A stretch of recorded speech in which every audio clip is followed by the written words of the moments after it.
उत्तर प्रदेश चुनाव में कांग्रेस की भारी मतों के साथ हार हुई है, जिसके बाद कांग्रेस कार्य समिति की बैठक में ये फैसला लिया गया है कि पार्टी आत्मचिंतन करेगी और जो भी हार के कारण थे उन पर मंथन भी जारी है। लेकिन अगर दूसरी तरफ हम देखें तो कांग्रेस पार्टी के कई कार्यकर्ता ऐसे हैं जिनकी अंदरूनी उठापटक से कई शिकायतें हैं।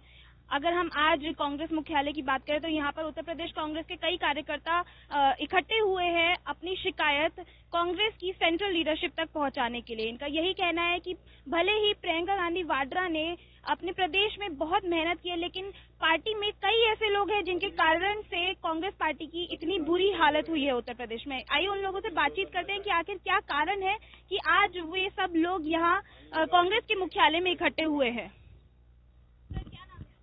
मेरा नाम वीरेंद्र सिंह गुड्डू है। हमारी कोई शिकायत नहीं है। हमारी जो है सबसे बड़ी बात है, आदरणीय श्रीमती प्रियंका गांधी जी ने जितनी मेहनत उत्तर प्रदेश के चुनाव को लेकर की, जितनी मेहनत करने के बाद हमें उन पे पूरा विश्वास है, भले ही रिजल्ट कुछ भी रहा हो।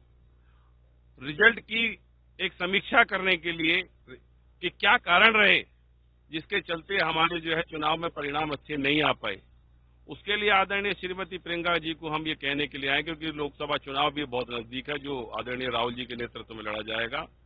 उस लड़ाई लड़ने के लिए कि क्या कारण रहे उनको बताने के लिए आज हम यहाँ पर आए हैं कि किस प्रकार से कुछ पार्टी के अंदर दूसरी विचारधारा के लोग घुसे हुए हैं और वो ये चाहते थे, जो भीतरघात करने के लिए चुपचाप आए थे, क्योंकि जिस आदमी की बचपन से जो विचारधारा होती है उसको आप जवानी में या बाद में बदल नहीं सकते। उस विचारधारा को लेकर वो पार्टी के अंदर घुसे। उन्होंने आकर यहाँ पर पार्टी में तहस नहस किया, पार्टी के जो मूल कार्यकर्ता है उसको अपमानित किया, जिसके चलते वो घर बैठ गए और कुछ लोग पार्टी छोड़कर चले गए। हम आदरणीय श्रीमती प्रियंका जी को कहने आए हैं कि ऐसे जो लोग हैं उनको तुरंत अपने पास से बर्खास्त करें, पार्टी से बर्खास्त करें, और खासकर कुछ राष्ट्रीय सचिव जो चुनाव से पहले बड़ी बड़ी बातें करते थे, जो खुद चुनाव हार के आए थे, उनको इतनी जो है हालत खराब हो गई उनकी कि आज वो उत्तर प्रदेश के अंदर जाने की स्थिति में नहीं है और उनको जो है इनाम के तौर पे राजस्थान सरकार में मंत्री बना दिया गया है।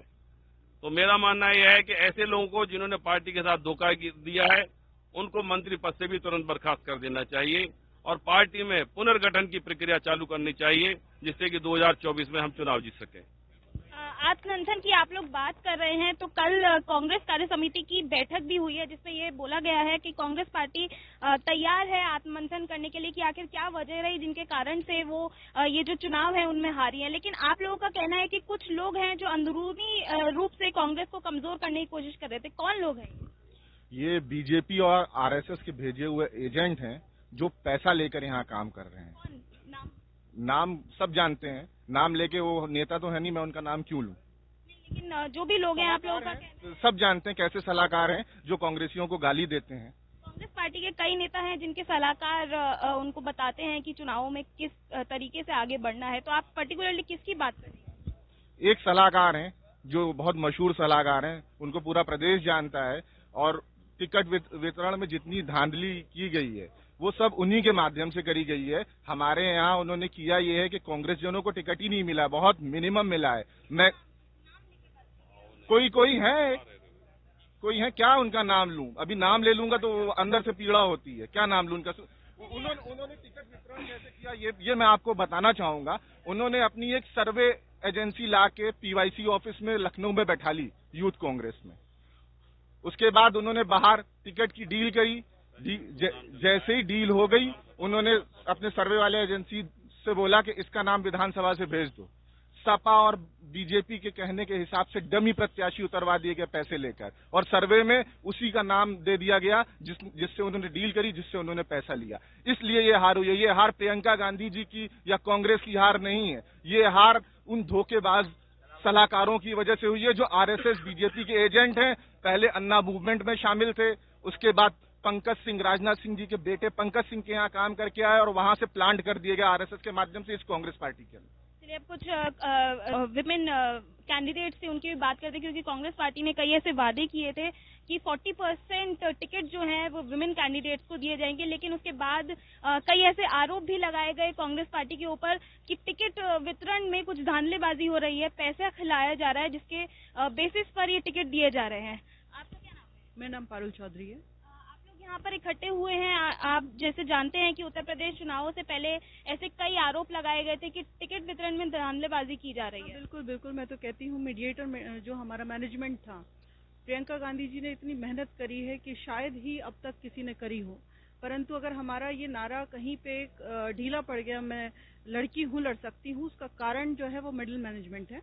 मिडिल मैनेजमेंट में हमारा राजस्थान का प्रभारी जो सभी कार्यकर्ताओं को ये बोलता है कि मैं सबसे बड़ा गुंडा हूँ, तो क्या वो पार्टी में गुंडेगिरी करने आए थे? जब उनसे हम लोगों ने बहुत सारे ऐसे महिला अपराधियों की बात करी तो एक्शन नहीं लिया गया उस पे, और यहाँ तक कि चुनाव के नतीजे आने से पहले उन्हें मंत्रालय दे दिया गया।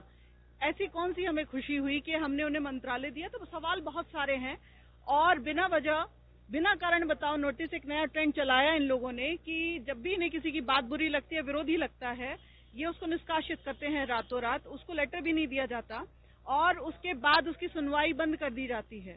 और इसमें सारे जितने भी बड़े ऊपर के 3 लोग हैं और साथ में जितने इनके अंडर, खास तौर पे मैं संदीप सिंह और धीरज गुजर का नाम लेना चाहती हूँ, क्योंकि डर के आगे जीत है।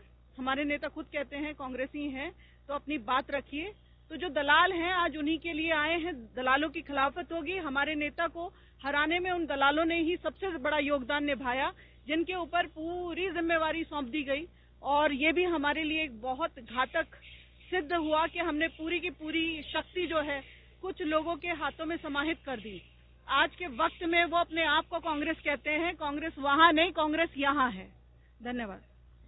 तो जैसा कि हमारे साथ मौजूद है कांग्रेस पार्टी के कार्यकर्ता हैं जो आज कांग्रेस मुख्यालय में अपनी शिकायतें लेकर आए हैं। उनका यही कहना है कि उत्तर प्रदेश चुनावों में जो कांग्रेस की हार हुई है उसमें जो इंटरनल पॉलिटिक्स है वही कारण रही है। कांग्रेस की महासचिव प्रियंका गांधी वाड्रा ने उत्तर प्रदेश में भरपूर मेहनत की है, उसके समर्थन में आज ये कार्यकर्ता यहाँ इकट्ठे हुए हैं।